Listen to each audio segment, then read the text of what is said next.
தெம்பா நிமிந்து உட்காருங்க. விரைவில் எப்போது வேண்டுமென்றாலும் பெரும்பான்மை இல்லாத தாவேக ஆட்சி மக்களுடைய வெறுப்பை பெற்று வெளியேறும். இப்படி கொடுத்த வாக்குறுதி எல்லாம் திவானமா விட்டாங்க. அதிமுக 2011 அம்மா ஆட்சிக்கு உட்கார்ந்த அன்னைக்கு முதலமைச்சரா பொறுப்பேற்ற உடனே 5 கையெழுத்து போட்டாங்க. விலையில்லாத ஆடு வழங்கு திட்டத்துக்கு கையெழுத்து போட்டாங்க.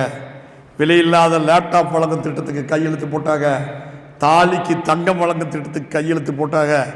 முதியோர் உதவித்தொகை 500 ரூபாயிலிருந்து 1000 ரூபாயாக உயர்த்தி கையெழுத்து போட்டாங்க. மிக்சி கிரைண்டர் ஃபேன் வழங்கும் திட்டத்துக்கு கையெழுத்து போட்டாங்க. என்னைக்கு போட்டாங்க? பதவியேற்ற மேடையிலே கையெழுத்து போட்டாங்க. திட்டம் என்பது மக்களை சென்றடையும் போது ஏதாவது ஒரு வகையில் வெற்றி பெற்ற திட்டமாக இருக்க வேண்டும்.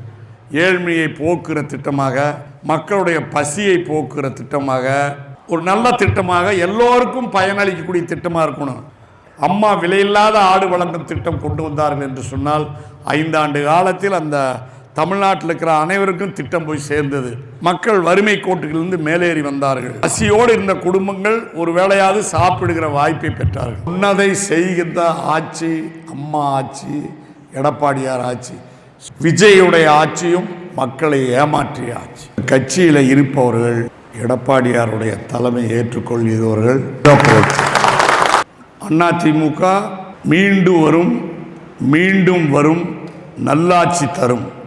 உண்மையான ஒரு நல்லாட்சி வேண்டும் என்று மக்கள் இனி தேடும்போது வெகு சீக்கிரம் ஒரே தலைவராக மக்கள் கண்களுக்கு எடப்பாடியார் மட்டும்தான் தெரிவார் என்பதை சொல்லி, எனவே நிச்சயமாக நாம் வெல்வோம்.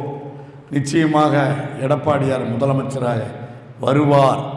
நல்லாட்சி தமிழக மக்களுக்கு தருவார். நன்றி.